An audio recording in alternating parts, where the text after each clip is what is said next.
오늘은 역대상 4장 9절부터 10절의 말씀을 기도는 인생의 결말을 다시 쓴다라고 하는 제목으로 증거하도록 하겠습니다. 지금 그렇게 감기, 독감이 유행이라고 하더라고요. 그래서 병원마다 지금 독감 환자들이 너무 넘치고 맨날 그렇잖아요. 매년마다 전무후무한 역대 최고치다 그러는데 일단 눈으로 봤을 때도 좀 많이 걸린 것 같긴 해요. 요즘에 우리 교회도 그렇고 병원만 가도 그렇고. 근데 여러분 아시듯이 감기는 바이러스입니다. 바이러스는 우리가 나았다고 해서 몸에서 사라지지가 않고 면역이 떨어지게 되면 다시 올라오는 거 우리가 흔히 바이러스라고 하는데, 그래서 지속적인 그 면역 관리가 중요한데 저는 신앙생활에 있어서 그 면역 관리가 기도라고 생각을 합니다. 우리 안에는 여전히 그 해결되지 않은 죄의 문제가 바이러스로 존재하고 있고, 우리가 그 영적으로 무장하지 않고 면역을 지키지 않으면 그 죄라고 하는 바이러스가 나올 수밖에 없어요. 제가 항상 찬양 인도하기 전에 가장 먼저 하는 게 뭐냐면 기타를 그렇게 튜닝을 해요. 왜냐하면은 기타라고 하는 하나의 악기가 6개의 줄을 가지고 화음을 내면서 아름다운 소리를 낼 수도 있는 반면에 이 조율을 하지 않고 튜닝을 하지 않으면은 굉장한 불협화음을 뿜는 악기가 됩니다. 그래서 여러분도 아실지 모르겠는데 기타를 튜닝하고 안 하고의 차이가 여러분 귀에 들리실지 모르겠어요. 악기를 다루시지 않은 분들은 어떻게 이런 소리가 나지 할 만큼이나 듣기 힘든 소리가 기타에서 많이 나요. 근데 우리 신앙생활에서도 그 튜닝하는 게 뭐냐면 기도입니다. 다시 무릎 꿇게 하고 다시 나를 쳐서 복종하게 하는 게 기도인데, 오늘 이 밤 가운데 여러분들이 그 기도를 다시 한번 회복하시는 시간 되면 좋을 것 같습니다. 제가 한 뉴스 기사를 접했는데 26년간 무당으로 살다가 회심한 한 집사님의 그 간증 내용과 인터뷰 내용이었어요. 26년이라는 시간이 얼마나 길어요? 26년이라는 시간 동안 무당으로 살다가 회심해서 이 교회 집사님이 되신 거예요.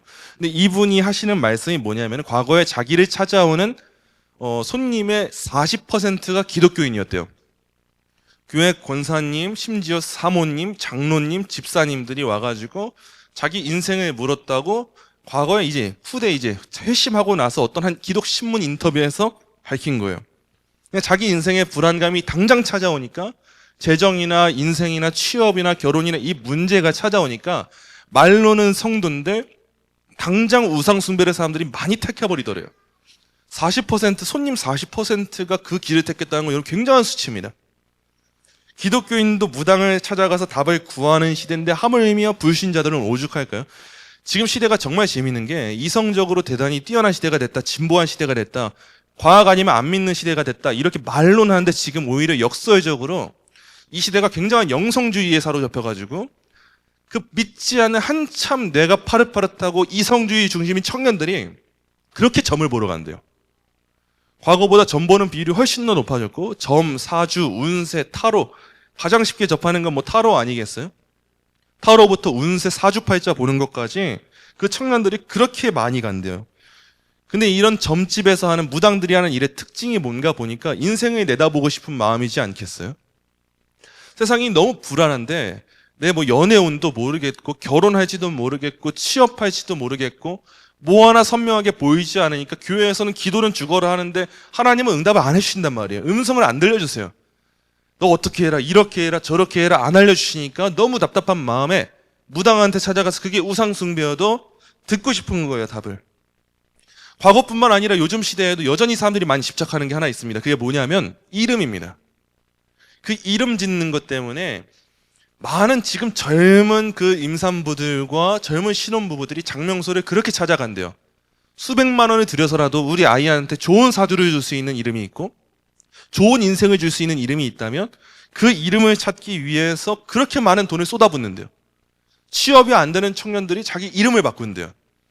제 고등학교 후배도 한 명이 있는데 그 후배가 우리 교회에서는 좀 잘 아는 집이에요. 크론병이에요. 크론병을 오랫동안 앓고 있었어요. 그래서 식습관도 많은 시간 조율을 했어야 됐고 너무 힘들었는데 어느 날 한순간 보니까 그 SNS 계정에서 이름이 달라져 있더라고요. 그래서 왜 그런가 들어보니까 이름에 균자가 들어갔기 때문에 크론병이 있는 거래요. 그래가지고 그 이름의 균자를 바꿔라라고 해서 개명을 하고 온 거예요. 우리가 이걸 어떻게, 불신자인데 얼마나 어리석다 하겠어요. 간절하니까 그랬겠죠. 어떻게든 해결하고 싶으니까. 진짜 내 이름에 균자가 들어가서 내가 아픈 거라면, 이 평생 달고 살아야 되는 질병 끊을 수 있다면은 이름이라도 바꾸고 싶다. 그래서 개명을 한 거겠죠. 요즘 시대 사람들이 많이 똑똑해졌다고 말하고 다 대졸이고 요즘 대학원도 기본이잖아요. 이런 시대가 됐는데도 여전히 그 이름 하나에 달린 의문과 획수 때문에 사주를 분석해서 복이 들어오는 이름을 찾습니다. 근데 여러분 한번 생각해 보세요. 진짜 복이 이름 때문에 들어오던가요?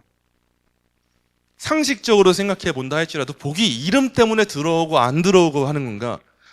그렇지가 않습니다. 복은 사람이 지은 그 이름 때문에 들어오는 게 아니라 복을 주시는 분 때문에 들어오는 겁니다.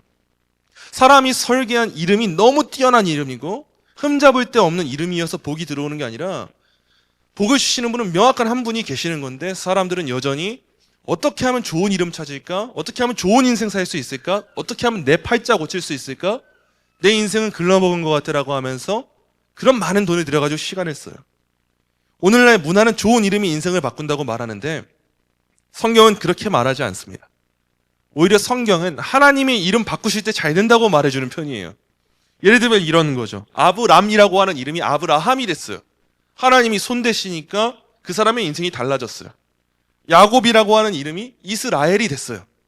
그러고 나니까 하나님이 손대시고 나니까 인생이 달라졌어요. 이걸 봤으면은 적어도 기독교인은 점집 가면 안 되는 거예요.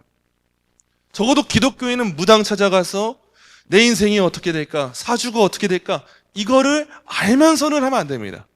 모를 때는 그랬을지 모르나 우상 숭배를 범하면 안 되는데 여전히 오늘날에도 과거 26년 전에가 기독교인의 비율이 손님 중에서 40%였다는 것은 오늘날 저는 더 많은 기독교인들이 점집 찾아가가지고 내 인생 어떻게 하면 바꿀 수 있을까? 이 고민에 빠져 있을 거라고 생각을 해요. 그럼 우리가 오늘 꼭 기억해야 될 한 가지가 있다면 딱 하나는 이겁니다. 우리 인생은 우리 눈에 보이는 팔자나 이름이나 겉으로 드러난 것 때문에 바뀌고 좌지우지 되는 게 아니라 하나님께 붙들릴 때 바뀐다는 이 사실을 우리가 오늘 이 야베스의 기도를 통해서 배우게 될 거예요. 왜냐하면 야베스의 사주가 야베스의 인생이 고통이었어요. 얼마나 심했는지 야베스라는 이름의 뜻이 고통이에요. 그 고통이라고 하는 이름으로 태어난 이 사람이 어떤 일을 했는지 어떤 기도를 했는지 그 내용을 보면서 아, 인생이라고 하는 것은 아프게 태어났다고 해서 아프게 사는 것이 아니고 하나님께 붙들리면 언제든지 전환될 수 있는 것이구나. 이 사실을 오늘 발견하게 되는 이 시간이 되기를 소망합니다. 오늘 본문 말씀 우리 다시 한번 보도록 하겠습니다. 본문 9절 10절입니다. 본문 9절 10절 말씀 다시 한번 한 목소리로 읽도록 하겠습니다. 야베스는 그의 형제보다 귀중한 자라. 그의 어머니가 이름하여 이르되 야베스라 하였으니 이는 내가 수고로이 낳았다 함이었더라. 야베스가 이스라엘 하나님께 아뢰어 이르되 주께서 내게 복을 주시려거든 나의 지역을 넓히시고 주의 손으로 나를 도우사 나로 환난에 벗어나 내게 근심이 없게 하옵소서 하였더니 하나님이 그가 구하는 것을 허락하셨더라. 아멘. 아니 아무리 고생을 했어도 그렇지 어머니가 애의 이름을 고생이라고 짓는 게 말이 됩니까? 어머니가 오랜 시간 아마도 야베스를 품고 있으면서 그 임신의 기간 동안과 출산의 기간 동안 진짜 수많은 고통과 고생을 당했나 봐요. 그래서 야베스의 어머니가 자기 자녀의 이름에 고생, 고난, 수고했다 이런 뜻을 부여해서 야베스라고 하는 이름을 지었어요. 아마도 야베스가 오랜 고생 가운데 낳은 아이면 부정하기 어려워 보여요. 근데 여러분 생각해 보세요. 임신 출산 과정 가운데 안 힘든 사람이 어디 있어요? 다 힘들죠. 여자들은 그렇게 애를 한 명씩 낳을 때마다 그 수명이 그렇게 줄어들고 신체 나이가 그렇게 급속도로 노화된다고 하잖아요. 그렇게 안 힘든 사람은 단 한 사람도 없는데 나중에 그 고통이 다 잊혀집니다. 왜냐하면 아이를 진짜 보면서 아이가 너무 사랑스럽고 예쁘니까 과거에 얼마나 힘들었는지 이거 잊어버리니까 뭐예요? 또 애를 낳잖아요. 하나 낳고 나서 다들 여자분들이 대부분 하시는 말씀이 뭐예요? 내가 죽었다 깨어나도 또 낳나 봐. 다 그 소리 하지 않아요? 얼마나 고생이었는지. 근데 시간 지나고 보면은 예뻐요. 낳고 싶어요. 또 낳고 싶고 또 둘째 크면은 또 셋째 낳고 싶고 그래서 셋째까지 낳으셨잖아요. 다 그렇게 하시는 거 아니에요? 일반적인 과정이 그래요. 일반적인 과정은 아무리 고생해서 나왔고 힘들었어도 시간이 지나면 그 고생이 잊혀집니다. 그 기쁨으로 충족이 돼서 잊혀지는데 야베스의 어머니는 그러지 못했던 것 같아요. 얼마나 그게 특별했는지 자기 애 이름에다가 누가 고생이라고 이름을 붙여요. 우리 교회도 보면 딱 보면 알잖아요. 애 이름에 온유를 붙이죠. 누가 분노를 붙여요. 찬양하라고 하지 누가 거부해라, 부정해라, 비판해라. 누가 이름을 그렇게 붙여요. 근데 야베스의 어머니는 야베스한테 고통했다, 수고했다 이름을 붙인 건데 아마도 크게 두 가지 이유가 있었던 것 같아요. 첫째는 이겁니다. 첫째는 고통을 늘 기억하면서 고통 가운데 그 자녀를 허락하신 하나님께 감사하는 마음으로 이름을 지었던 것 같아요. 계속 보면서 기억을 하는 거예요. 너는 야베스야. 너는 고통이야. 너는 수고야. 너는 아픔이야. 계속 그 이름을 불러주면서 상기하는 거겠죠. 그 이름을 부르면서 맞아, 하나님이 그 고통의 시간을 지나면서까지 나한테 이 자녀를 주셨네. 이 이름을 새기게 하셨네. 저도 그 의미를 가지고 아이의 이름을 지은 것 같아요. 예수님의 나심을 전하는 인생인데 다른 거 바라지도 않는다. 하나님이 너한테 생명 주셨다면 노엘이라는 이름 그 자체처럼 하나님 영광을 위해서 예수님의 나심과 탄생과 그 모든 걸 찬양하면서 살아가라. 다른 건 바라지도 않아. 이런 마음으로 아이의 이름을 지은 것 같아요. 야베스의 어머니도 아마도 첫째는 이 이유였던 것 같아요. 너의 생명은 하나님이 주신 거야. 하나님이 널 택하여 부르셨고 너의 모든 과정 하나님이 인도하지 않으셨으면 여기까지 올 수도 없었어. 이름을 붙였던 게 첫 번째 이유인 것 같아요. 그 두 번째 이유가 있어요. 두 번째 이유는 아마도 야베스의 어머니가 야베스한테 이 세상이 어떤 곳인지를 보여주고 싶었던 것 같아요. 여러분, 이 세상이 어떤 곳이에요? 아마도 우린 다 알잖아요. 지금 많이 살기 좋아졌다. 뭐 흔히 우리 도시를 홍보할 때 살기 좋은 도시 어디 누구도 어디 계속 말하는데 육체적으로 살기 좋을지 모르겠는데 영적으로 살기 좋은 도시는 없어요. 이 세상은 성경의 표현대로 말하자면 눈물의 골짜기예요. 평생 고통이에요. 행복하다 사람들 말하는데 이 세상은 아무리 행복해봤자 하나님 나라에 비할 때 다 고생이고 고통입니다. 다 눈물의 골짜기고 이 시간은 지나가야 돼요. 우리는 이런 허상에 빠지지 않으면서 이 세상을 기억해야 되는데 아마도 야베스의 어머니가 야베스에게 그걸 알려주고 싶었던 것 같아요. 너는 고통 가운데 태어났고 이 세상은 고통이야. 이 세상이 아무리 좋아도 아무리 아름다워도 이 세상은 우리가 영원히 살 곳이 아니고 이 세상은 우리가 잠시 지나가는 곳이고 너는 나그네라는 걸 기억해야 돼. 넌 이 세상에서 고통으로 살아갈 뿐이야. 그게 우리의 인생이야. 아마도 그걸 보여주고 싶었던 것 같아요. 그러면서 아마도 야베스가 커감에 따라 지속적으로 너는 이 세상에 마음에 두지 말아라. 너는 고통 가운데 태어났고 이 세상은 고통뿐이니까 너가 진짜 봐야 될 하나님 나라를 보고 커야 돼. 아마도 야베스의 어머니가 이런 큰 두 가지 이유로 자녀의 이름을 지어준 것 같아요. 근데 한번 주목해 보세요. 야베스의 출생이 고통이었어요. 요즘 표현으로 말하자면 야베스의 인생이 고통이었어요. 야베스의 사주가 팔자가 고통이었어요. 근데 야베스가 그 허우적거릴 수밖에 없고 벗어날 수 없을 것 같은 고통의 이름을 갖고 있는데 상황이 고통인데 그걸 가지고 어딜 가는지를 보세요. 원래 많은 성도들이 점집을 찾아간다는 것은 상황 탓하면서 하나님이 아닌 우상에게 찾아가는 겁니다. 근데 야베스는요, 상황이 고통이에요. 환경이 고통이에요. 상황이 좋지 않아요. 근데 그 이름을 가지고 누구한테 나아가는가 보니까 하나님께 나아갔고 하나님께 부르짖었어요. 많은 사람이 이방신을 향해서 부르짖을 때 야베스는 하나님께 부르짖고 아뢰는 거예요. 그리고 하나님이 오늘 이 기도를 쭉 보시면은 야베스의 기도를 들으시고 응답해 주셨다고 기록되어 있어요. 그럼 오늘 이 밤에 우리가 너무 간단하지만 결단해야 될 게 이겁니다. 우리는 늘 눈에 보이는 방식으로 이 세상 원리로 살아가요. 내가 고통으로 태어났어요. 내가 흙수저로 태어났어요. 내가 아픈 과정에서 태어났어요. 그러면 나도 앞으로 쭉 그렇게 살 거야. 지금 내 통장에 잔고가 없어요. 그러면 나는 앞으로 쭉 이렇게 살 거야 생각하는데 야베스는 그러지 않았던 거예요. 하나님이라면 이걸 벗어날 수 있게 해주셔. 하나님이라면 내 인생을 변화시키게 해주셔. 이걸 알고 기도했던 겁니다. 우리가 꼭 이걸 기억해야 돼요. 여러분이 고통 중에 태어나셨을 수 있어요. 근데 하나님 손길이 임하면 고통이 아니게 될 거예요. 그걸 알고 야베스가 기도를 했던 거예요. 만약에 그렇게 해서라도 하나님을 만나고 하나님을 찾는다면 고통은 복이겠죠. 고통을 통해서라도 하나님을 만난다면 야베스는 복된 인생이 되는 겁니다. 야베스가 기도할 때 어떻게 시작했는가 보니까 이렇게 시작을 해요. 주께서 내게 복을 주시려거든. 오늘 본문에 보시면 야베스가 나한테 복을 주시겠다면 이라고 어떻게 보면 건방지게 기도합니다. 하나님한테 일종의 백지수표를 드린 거예요.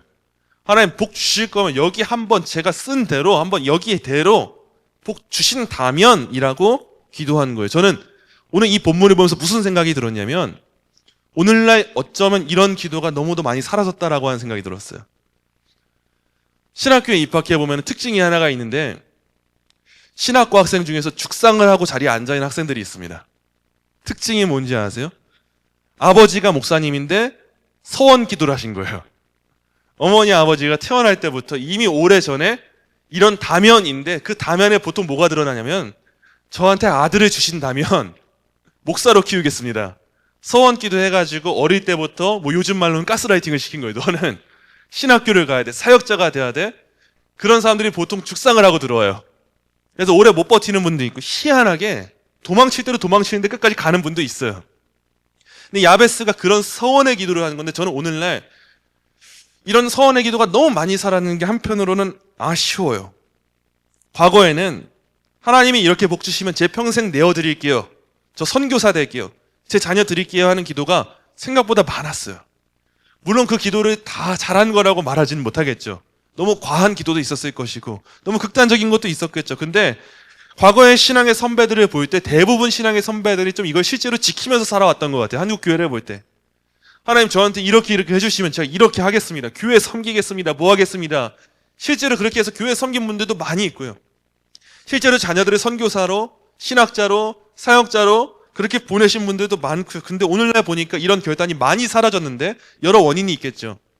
그것만이 참된 기도는 아니야 라고 하는 온전한 지식이 있어서 그럴 수도 있겠는데 전 그 원인 중에 하나를 뭐라고 생각을 하냐면 하나님께 구하고자 하는 마음이 없을 뿐더러 만에 하나 하나님이 드려주신다면 진짜 그렇게 살아야 되는 게 싫어서 하나님 저 낫게 해주신다면 저 남은 평생 다 하나님 나라 위에 살게요 라고 한다면 하나님이 낫게 해주신다는 것도 못 믿을 뿐더러 만약에 그래서 낫게 해주시면 나 진짜 다 드려야 되는데 어떡하지? 이 생각에 사로잡혀서 이런 서원의 기도가 많이 사라지지 않았나 싶어요. 진짜 내 인생 다 드린다고 말하는 사람들이 과거보다는 좀 많이 사라진 것처럼 보이지 않으세요? 내 자녀를 진짜 하나님 나라 위에 키우겠습니다라고 하는 성도들이 많이 사라졌다 생각이 들지 않으세요? 하나님 다 필요 없습니다. 저 평생 교회에서 살아도 되니까 하나님 나라 위해서라면 이렇게 살기 위해서라면 다 기도 들어주세요.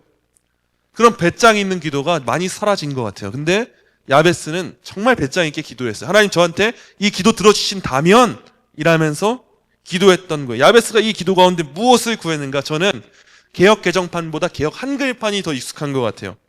개역 한글판에 이렇게 기록이 되어 있어요. 개역 한글판에 나오는 오늘 본문 말씀 우리 함께 한 목소리로 읽겠습니다. 야베스가 이스라엘 하나님께 아뢰어 가로되 원컨대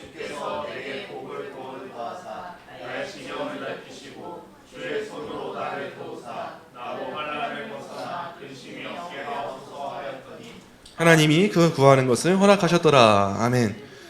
저는 이 본문이 더 익숙한 것 같아요. 이 개역 개정본보다는. 야베스가 이렇게 기도를 했어요. 복에 복을 더해주세요. 다른 말로는 복 주시고 또 복 주신다면 이라고 기도하는 거예요.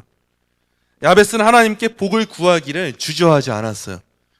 그가 무엇을 기대했는지는 모르겠어요. 진짜 아브라함한테 주셨던 복인지 야곱한테 주셨던 복인지 무슨 복을 그렇게 바랬던 건지는 정확하게 모르겠는데 명확한 사실 한 가지는 있어요.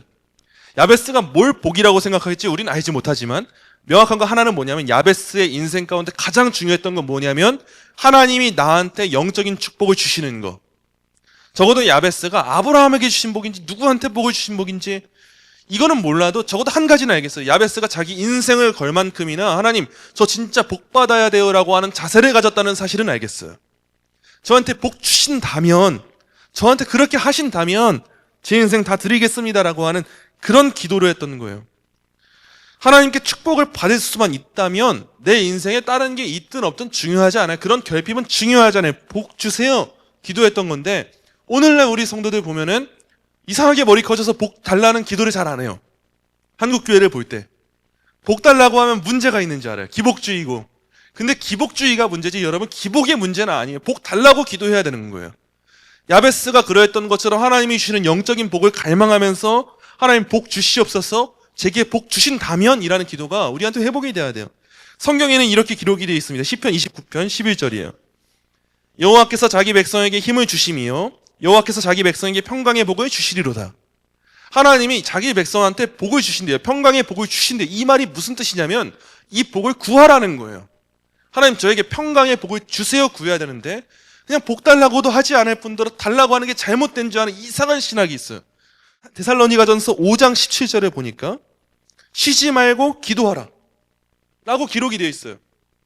기도를 계속 하라고 요구하세요. 그리고 또 뭐라고 말씀하시는가? 요한복음 14장 13절 14절이에요. 너희가 내 이름으로 무엇을 구하든지 내가 행하리니 이는 아버지로 하여금 아들로 말미암아 영광을 받으시게 하려 함이라. 내 이름으로 무엇이든지 내게 구하면 내가 행하리라. 우리가 구할 때 이루신다고 말씀하셨어요. 다니엘이 존귀케 된 이유가 뭐였냐? 기도였습니다. 사도 바울이 존귀케 된 이유가 뭐였냐? 기도였어요. 세례 요한이 존귀케 된 이유가 뭐였냐? 기도였어요. 엘리야가 존귀케 된 이유가 뭐였냐? 기도였어요. 근데 왜 우리의 오늘의 삶이 존귀케 되지가 않는가? 단순해요. 기도하면서 하나님 주시는 복을 구하지 않아요. 전 이런 이상한 신학이 한국교회 어디에서 온 건지를 이해가 되지 않아요. 한국교회가 복음주의 신앙, 개혁주의 신앙이 이 뿌리를 잘 내렸어요. 맞아요. 근데 기복주의가 잘못됐던 시대에 있었어요. 근데 너무도 단순한 원리인데 성도들이 하나님께 복을 주시옵소서라고 구하지 않는 이상한 신학이 오게 되는 게 너무 안타까워요. 어쩌면 우리는 믿음을 잃어버린 시대 가운데 살고 있는지 모르겠어요. 여러분 한 주 동안 생각해 보세요. 하나님 저한테 복 주세요 기도했던 적 있으세요? 우리 자녀들에게 복 주세요. 우리 자녀들 학교 입시와 학교 생활과 친구 관계를 위해서는 단순하게 기도했을지 모르겠어요. 나의 진로와 취업과 재정을 위해서는 단순하게 기도했을지 모르겠는데 하나님이 주실 수 있는 영적인 축복들 이걸 위해서 하나님 저한테 복의 복을 더해주세요라고 기도했던 때가 언젠가 생각해 보세요. 기도할 수 있는 시간 많았어요. 근데 기도하지 않았어요. 그냥 허우적거렸어요. 어떡하지 할 시간에 기도하면 되는데 어떡하지를 하고 있는 게 우리 모습이었어요. 우리가 기도하지 않을 때 가장 먼저 상실되는 게 있습니다. 그게 뭐냐면 하나님을 향한 갈망이에요. 여러분 잘 생각해 보세요. 이러나 저러나 그냥 습관적이어도 하나님께 나와서 기도하는 사람들은 기도할 때 당연히 뭐 하게 되는가 생각해 보세요. 먼저 첫 번째 단계는 이거예요. 자신의 처지를 살피게 돼요. 나 지금 왜 여기 왔지? 나 지금 어떤 상황이지? 나 왜 기도해야 되지? 기도를 그냥 하잖아요, 습관적으로. 그럼 적어도 내 처지가 이렇구나 생각하게 돼요. 아, 나 이래서 왔지. 나 지금 재정이 힘들어서 왔지. 상황이 안 좋아서 왔지. 나 관계가 안 좋아서 왔지. 나 건강이 안 좋아서 왔지. 나 아마도 이거 기도해야 되는 것 같아. 적어도 간절한 마음은 없어도 이상하게 알게 돼요. 내 처지가 이거구나. 이 처지를 깨닫고 자기의 부족함을 깨닫게 되니까 이걸 절감하게 되니까 뭘 하게 되냐? 습관적인 기도인데도 불구하고 내 영혼의 굶주림을 발견하게 돼요. 나 그동안 너무 기도 안 했다. 나 기도가 왜 이렇게 안 되지? 나 하나님과 좀 멀어졌다. 나 세상에서 수많은 시간 잘 보내면서 이 생각 저 생각하고 내 인생 계획 짜는 건 많이 했는데 나 왜 예배당에 와서 앉아서 잠깐 엉덩이 붙이고 기도하는 이 시간은 못 가졌지? 희한하게 기도하다 보면 그런 마음이 들어요. 평소에 안 들던 마음. 그냥 습관 때문에 왔고 그냥 어쩔 수 없이 예배여서 왔고 그냥 다 같이 기도하는 시간이니까 기도하는데 나의 처지를 생각하게 되니까 내 안에 있던 어떤 영적인 굶주림에 대해서도 깨닫게 돼요. 이런 굶주림 가운데 무엇을 갖게 되냐? 내 상황을 아무리 봐도 피조물은 나를 도울 수 없구나. 이 세상은 나를 도울 수 없구나. 건강의 문제만 해도 얼마나 그래요. 건강의 문제만 해도 내 뜻대로 되는 게 없잖아요. 자녀들의 문제만 해도 사무엘처럼 대단한 사람인데 그 사람도 자녀를 올바르게 키우지 못해요. 내 뜻대로 되지가 않아요. 진로 문제, 재정 문제 내 뜻대로 되지가 열심히 일하면 돈 많이 벌 것 같은데 열심히 일해도 돈 안 벌릴 수 있어요. 열심히 해보려고 뭔가 관계를 위해 노력했는데 안 될 수 있어. 다 내 뜻대로 되는 게 없구나. 이러면서 기도하다가 뭘 발견하게 되냐? 세 번째 단계가 이거예요. 하나님이 아니면 안 되겠네.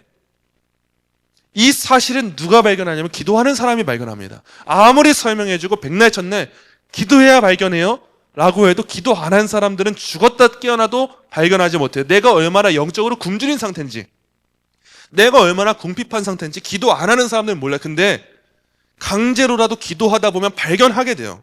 그러지 않을 수가 없어요. 성령님이 탄식을 하시면서 내 영혼 안에 그 굶주림을 발견하게 하시고 그러면서 하나님을 향한 손을 뻗게 하시고 그때 발생하는 게 갈망이에요. 우리가 하나님을 향한 영적 갈망을 잃어버렸고 나 왜 이렇게 영적으로 침체되었지? 원인은 단순해요. 기도가 사라진 거예요. 기도의 자리가 사라졌어요. 한 번이라도 예배당 찾아와가지고 기도하던 그 습관이 사라질 때 희한하게 하나님을 향한 갈망이 사라져요. 한 번이라도 내가 방에서 골방에서 기도하던 그 시간이 사라지고 나니까 내가 왜 하나님 찾아야 되지? 붙잡아야 되지? 마음이 사라지고 예배가 기쁘지가 않아요. 우리가 예배를 통해서 영혼이 회복되기도 하지만 여러분 한 주 동안 열심히 예배를 위해 준비하고 예배에 오셔야 돼요. 한 주 동안 열심히 기도 가운데 그 갈망을 채우고 예배 자리에 오는 성도와 그러지 않은 성도가 은혜를 받는 수준은 너무 다를 수밖에 없어요. 여러분 오직 기도하는 사람이 발견하게 되는 게 영적인 축복에 대한 갈망입니다. 야베스가 왜 하나님의 복을 갈망하게 되었냐? 기도를 해서 그래요. 이미 수십 년 전에 유명했던 책이 야베스의 기도라고 베스트셀러가 있었어요. 기독교 서점만 가면 다 자녀들에게 이걸 선물해주고, 저도 집 책장을 보니까 저는 언젠지 기억도 안 나는데 6살 때 다녔던 교회 선생님이 저한테 선물해줬던 책이 있더라고요. 야베스의 기도. 그래서 승주야 너는 이런 사람이 되고 이런 사람이 되고, 그때 그 책이 얼마나 핫하게 팔렸는데요. 근데 그 책은 물론 기도를 통해서 눈에 보이는 너무 큰 결과를 얻고자 하는 그 내용들이 가득하겠지만 오늘날은 너무 극단적으로 하나님의 복을 구하지 않는 시대가 되지 않았습니까? 이거 좀 안타까운 일이에요.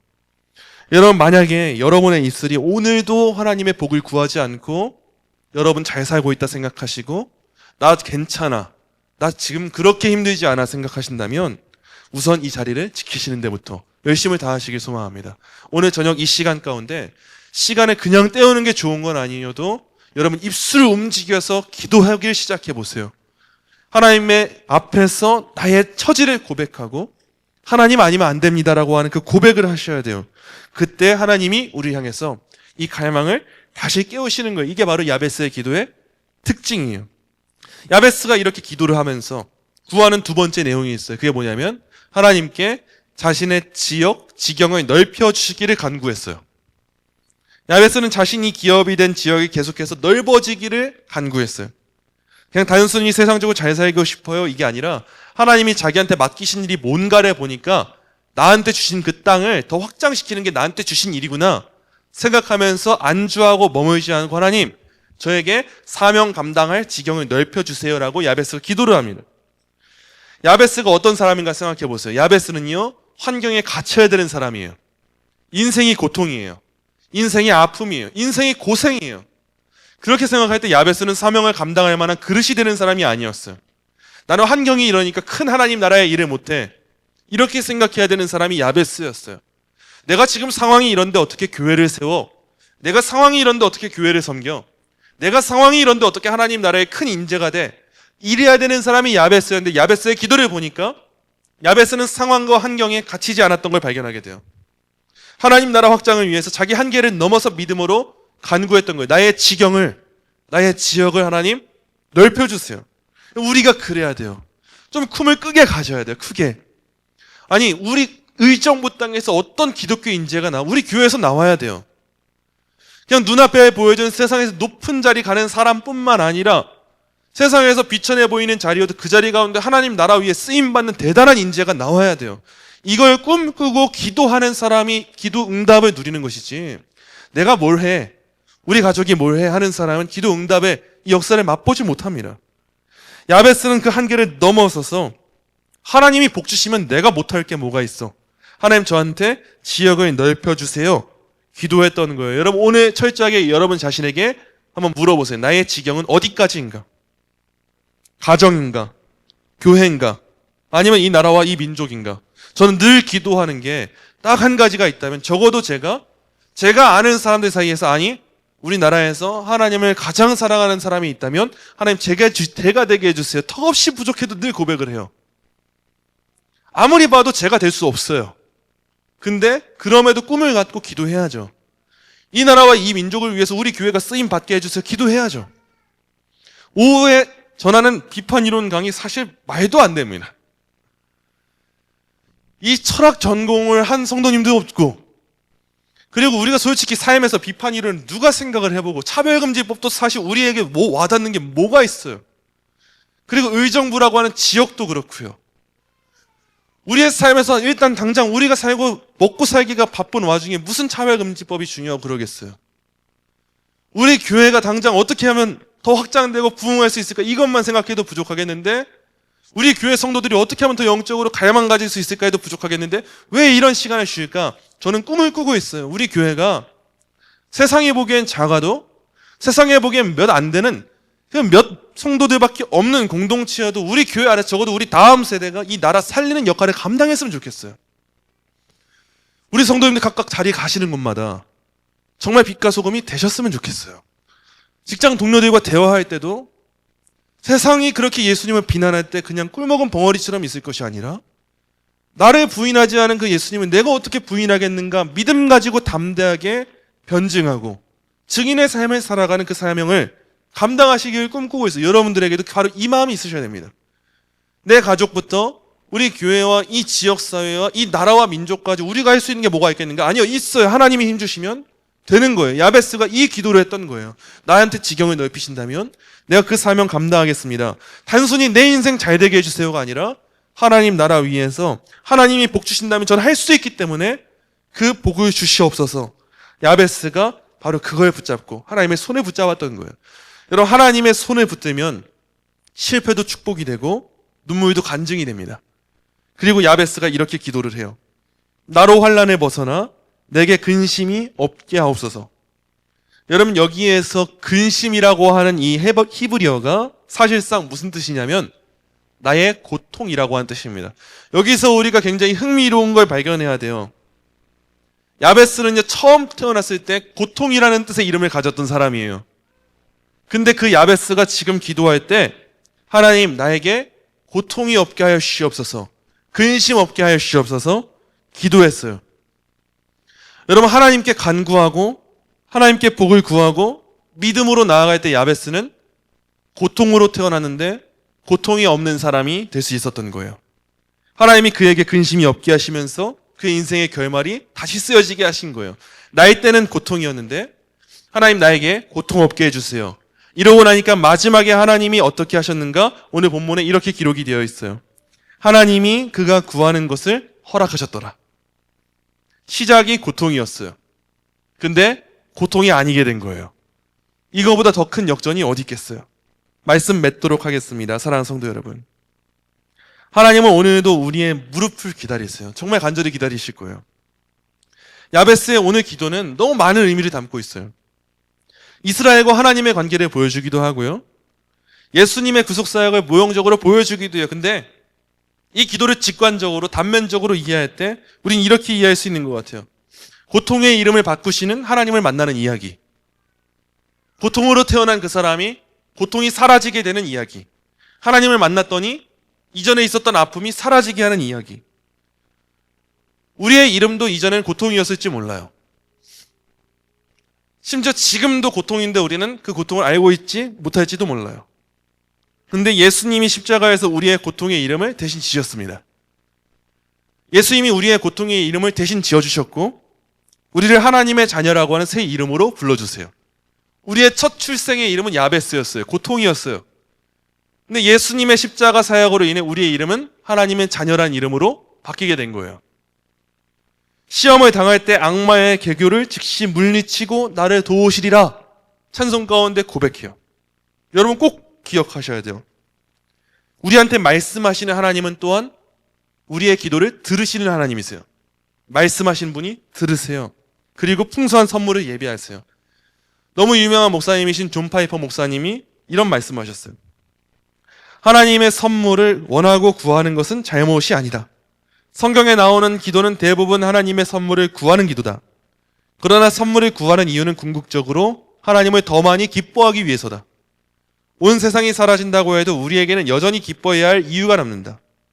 따라서 이 세상에서의 삶과 건강과 집과 가족과 직업과 사역을 위해 구하는 것은 모두 부차적이다. 기도의 위대한 목적은 하나님의 모든 선물 안에서 또 그것을 통해 그분을 기뻐하는 데 있다. 여러분, 수요일 문답 1문의 1답이 하나님을 영원롭게 하고 그분을 즐거워하는 거라고 하는데 기도의 목적이 뭐냐? 하나님을 즐거워하기 위함이래요. 기도하고 하나님 앞에 기뻐하기 위함이래요. 우리가 하나님 앞에 철저하게 선물을 구할 수 있는 이유가 이겁니다. 복을 구할 수 있는 이유. 하나님이 복을 우리한테 주실 때 우리가 어떤 변화가 생기냐? 기쁨이 생깁니다. 누굴 향한 기쁨이냐? 하나님을 향한 기쁨이 생겨요. 그때 우리가 우리의 인생의 목적대로 살아가게 돼요. 우리가 기도할 때 우리의 이름이 바뀔 거예요. 여전히 나한테 바뀌지 않을 거야, 바뀌지 않을 거야 라고 하는 그 사상이 심어져 있다면 여러분, 그것은 미혹하는 영이 심어주는 생각이라는 걸 꼭 인지하시고 그 영의 생각이 떠나가게 하시고 하나님이 뭘 기뻐하실까? 아, 내가 하나님을 기뻐하는 걸 기뻐하시겠구나. 그럼 그걸 위해서 나한테 무엇 주셨지? 뭘 하라고 하셨지? 복을 구하라고 하셨구나. 하나님께 구하라고 하셨구나. 그럼 듣는다고 하셨구나. 이루실 거라고 하셨구나. 이 사실을 기억하시면서 기도하는 자들의 인생의 결말이 180도 달라진다는 걸 이해하시며 하나님께 오늘 열심을 다해서 복을 구하시고 지경을 넓히게 해달라고, 근심 없게 해달라고, 고통으로 태어났어도 고통 사라지게 해달라고, 우리가 이렇게 기도할 때 하나님께서 우리의 기도를 들어주실 것을 확신하며 나아가는 저와 여러분 되시기를 간절히 소망합니다.